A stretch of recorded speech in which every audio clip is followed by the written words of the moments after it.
प्रभु, आपका अंश होकर भी मैं असुरों में पला। संस्कार और पूजा पाठ की विधियां सीखने का अवसर ही नहीं मिला। केवल दशानन द्वारा रचित ये रचना स्मरण थी, और दशानन को तो आपने अपने सबसे महान भक्त होने का वरदान दिया है। क्या मैं उनकी इस रचना का गाय उसी भाव से कर सका? रावण की भक्ति अतुलनीय थी अंधक। केवल अपनी उस भक्ति का अहंकार नहीं त्याग सका। रावण जैसे विद्वान तो दुर्लभ होते, जो सब कुछ पाकर भी सब कुछ खो देते। तुम्हें अपनी किसी अन्य भक्त से तुलना करने की आवश्यकता नहीं है, ना ही किसी दूसरे भक्त की भक्ति का अनुसरण करने की आवश्यकता है। जो तुम सामर्थ्य अनुसार कर सकते हो, योग्यता अनुसार कर सकते हो, केवल वही करो। भक्ति में ऐसी सहजता अति आवश्यक होती है अंधक, क्योंकि सहज रूप से आने वाला भाव मन का सच्चा भाव होता है। पिताजी, यदि कोई मन का भाव छुपाता हो तो क्या उसे जानने का प्रयास करना चाहिए? प्रयास नहीं, प्रतीक्षा। क्योंकि मन में छुपे भाव समय के साथ कभी ना कभी तो प्रत्यक्ष अवश्य होते हैं।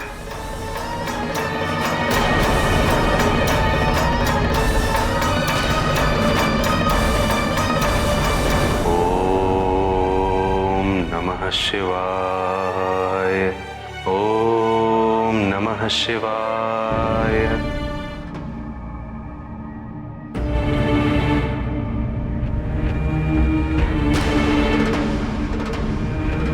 स्वामी, नाट्याचार्य आपके परम भक्तों में से एक है ना? निस्संदेह पार्वती, नाट्याचार्य ने मुझसे कभी कुछ भी नहीं मांगा। ऐसी निस्वार्थ भक्ति तो अमूल्य है। किंतु स्वामी, इस बार नाट्याचार्य की तपस्या निस्वार्थ होते हुए भी एक संकट की ओर संकेत कर रही है।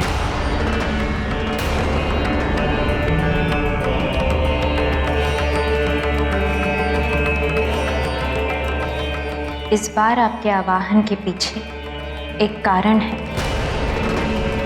एक वरदान, एक आशीर्वाद, जो इस संसार के लिए प्रलयकारी सिद्ध होगा।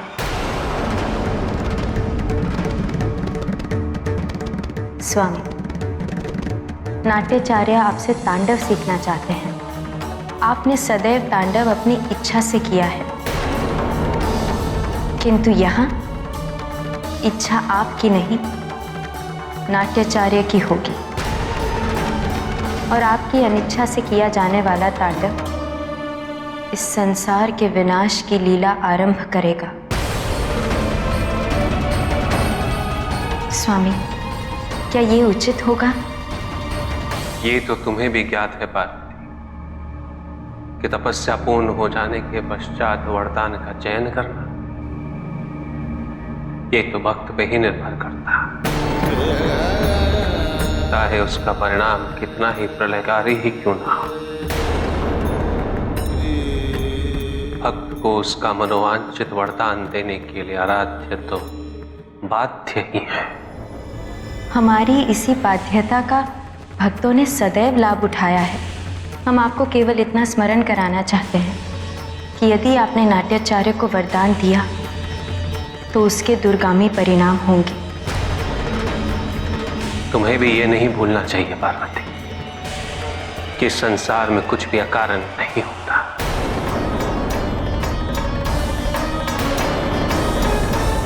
ओम नमः शिवाय।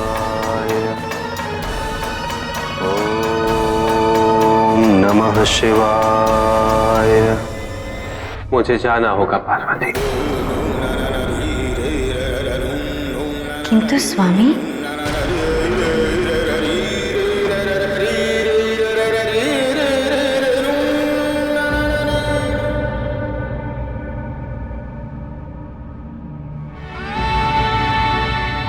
यदि इस कारण कभी भी कुछ ऐसा होता है जो तुम्हारे अनुसार अनुचित हो, तो तुम्हें उसे सुधारने का संपूर्ण अधिकार है पार्वती, भले ही उसके लिए तुम्हें मेरे विरुद्ध ही क्यों ना होना पड़े।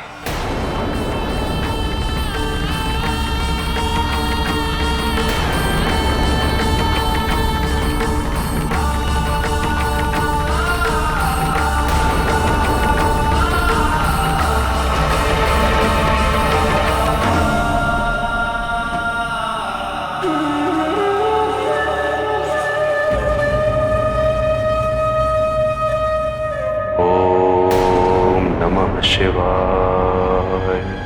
ओम नमः शिवाय। ओम नमः शिवाय। ओम नमः शिवाय। नाट्याचार्य,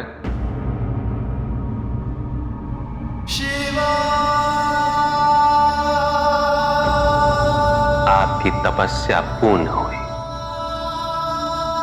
मनोवांछित वरदान मांगिए।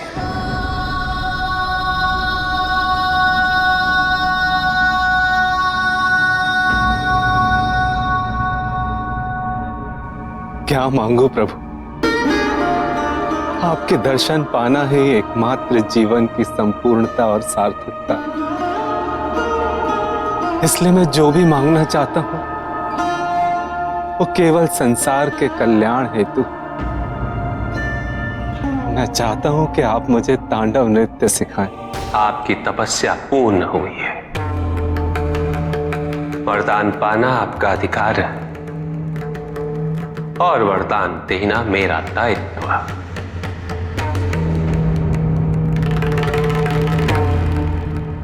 मैं आपको तांडव अवश्य सिखाऊंगा नाट्याचार्य।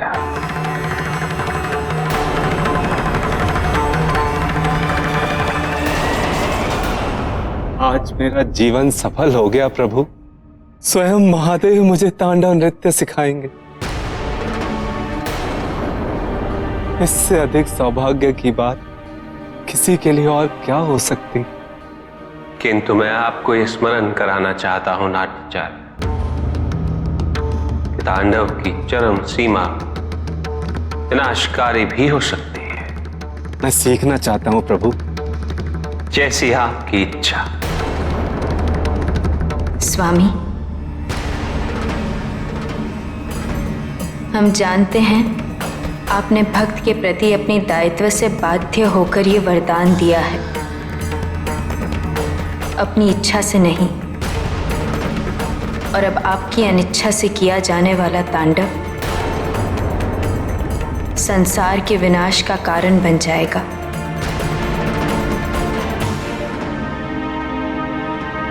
किंतु तांडव सीखने के लिए आपको उपयुक्त स्थान पर चलना होगा।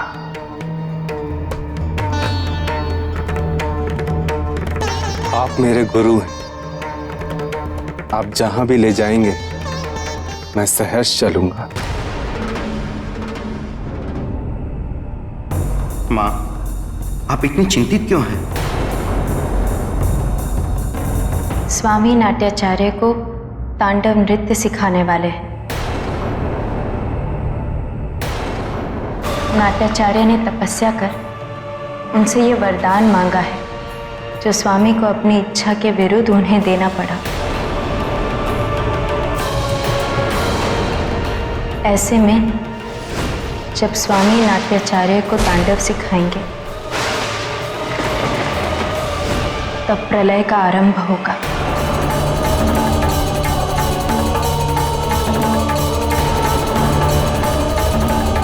मुझे लगता है महादेव किसी को एक अत्यंत महत्वपूर्ण नृत्य की शिक्षा दे रहे हैं।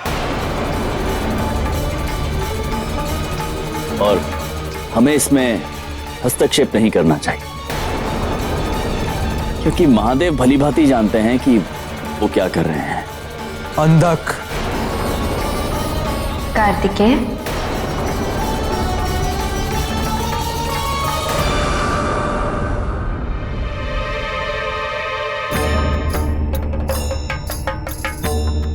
अंधक, विनाश किसी भी कारण हो वो उचित नहीं। जैसा हमने कहा, स्वामी अपनी इच्छा से नृत्य नहीं सिखा रहे, वो वरदान से बाध्य हैं। ऐसे में संसार की रक्षा करनी ही होगी। किंतु उसके लिए क्या करना चाहिए?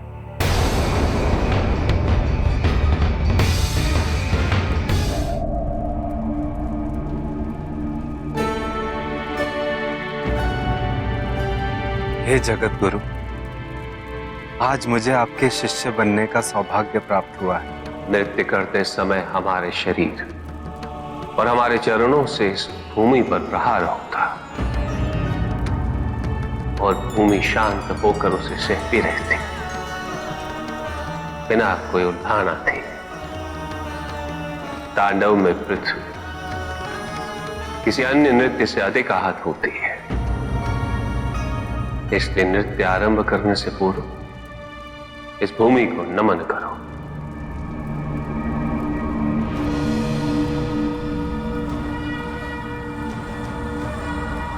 भूमि से क्षमा मांगते हो और साथ ही उसका आभार व्यक्त करते हो। जो आज्ञा प्रभु।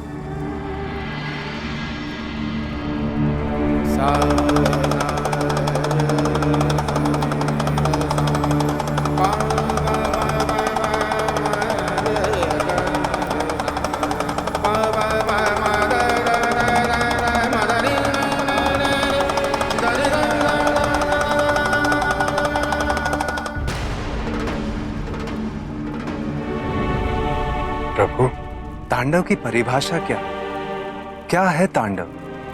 उसे आरंभ करने से पूर्व मन में कैसे भाव होने चाहिए? तांडव नृत्य जगत की 5 क्रियाओं का संकलन है। सृष्टि, स्थिति, प्रलय, तिरोभाव और अनुग्रह, अग्नि, जल, वायु, पृथ्वी और आकाश। मेरे नृत्याकार शरीर के 5 मुख, इन्हीं 5 भूतों से ब्रह्मांड का निर्माण होता। पृथ्वी से सभी भूतों के शरीर बनते और उनका पालन जल से होता है, और संपूर्ण भूतों का अंत अग्नि से होता है।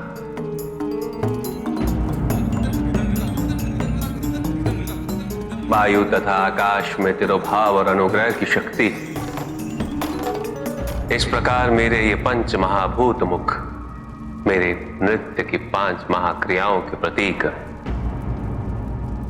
संसार में जो कुछ भी चल रहा है और जो कुछ भी होगा वो नृत्य है। सूर्य का उदय होना, पवन का चलना, पत्तों का हिलना, हृदय का स्पंदन, सब नृत्य ही तो है। तांडव आरंभ करने से पूर्व प्रकृति के इस नृत्य को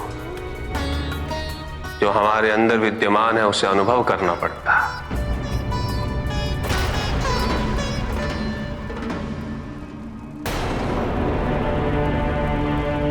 प्रभु, तांडव के लिए शमशान का चयन क्यों?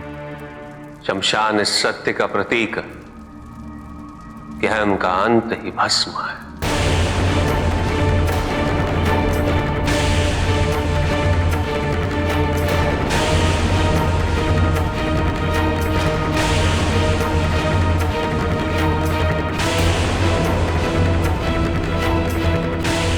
मैंने तो कभी कल्पना भी नहीं की थी जो मैं करने जा रहा हूं उसका ये परिणाम होगा।